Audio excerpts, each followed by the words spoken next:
Hello, my name is Angelo and welcome to my channel. Today we're going to talk about open carry. So you may have seen the video about my open carry kind of summary of how it's been the past couple months for me, and this is just a continuation of that. I kind of attempted to make that a pros and cons video for open carry, but I mean it didn't end up like that. It ended up being a summary of what my experience has been like, and I'll try to be more focused this time on what I'm trying to say. So I'm going to try to give you a few tips on what the do's and don'ts of open carry is. So the first thing that I can say, or one of the biggest tips, is be presentable, but you don't have to be professional. So for an example, like I said in that previous video, wear nice jeans, wear a decent pair of shoes, clean shoes, and wear a t-shirt, a t-shirt, maybe a hat, wear what a normal person would wear. In for the most part, wear what a normal person would wear. Don't like don't look like, I don't know how else to put it, but don't look like a bag of ass, right? I don't like saying that anymore because it's not really all that appropriate, but I don't really know how to explain it. Keep yourself together, have a decent haircut. If you have an unruly beard, trim it up a little bit, unless that's kind of your style. Don't be walking around like looking like you're the man, the alpha. Like that's not why why we're doing this. That's one of the things. So just kind of so essentially, to summarize that, mind your appearance and mind your body language, right? If you're walking around like you're the biggest, baddest guy in the universe, you're going to attract some negative attention.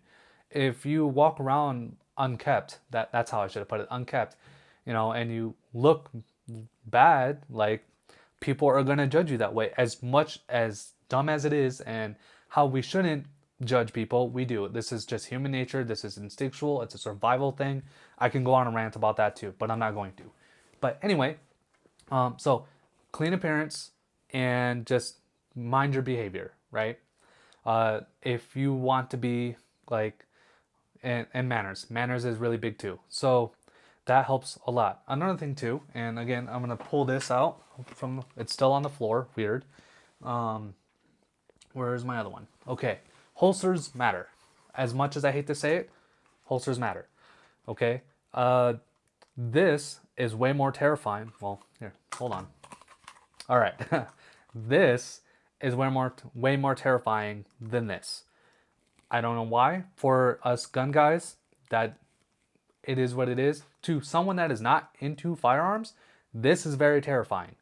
To someone that is not into firearms, this reminds him of grandpa. So pick your poison.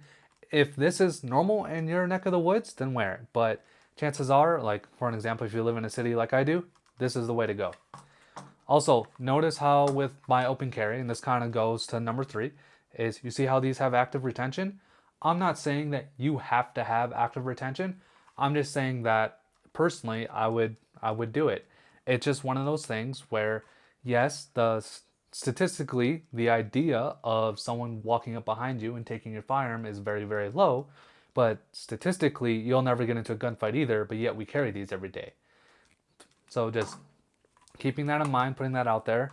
How much you spend on your holster is entirely up to you. This was $53 and it's junk.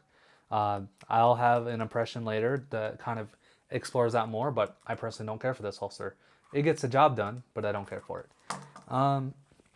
What else? Hands. Where you have to be very mindful of where your hands are. Now, down at your sides is fine. Out in front is fine. Behind the back is fine. The main thing that you have to be concerned about is when you're reaching for your pockets on your pants. So for an example, and I made this, again, this is going to be something I'm going to show for a second time. Well, I'm not going to show it, but I'm going to play it over from the previous video, is that there was an instance where I went to reach for my cell phone in the back pocket on the same side as my handgun, and I did this motion, and it made some people uncomfortable. So just keep in mind that, if you go to reach for that back pocket, whatever's in there has to be either really important or you just don't reach for it all that often, because this motion, well, hold on, for most of you, it'd be this motion because you're right-handed. This motion is going to make people uncomfortable as it looks like you're reaching for your gun. So again, you know that you're not, but people don't, and people may or may not already be kind of timid around you because you're carrying the gun. And then I think the biggest tip I can give you is act like you're not wearing it. Be a normal person. You are not you're not the person that you were when you woke up this morning and you rolled out of bed and you're talking to your wife, your kids, your brother, your sister, whomever, and the person that carries the gun should be the same person, right? Just because you have this gun on your hip, like, that's why? Like, there should be no mental change other than the safety portion, right?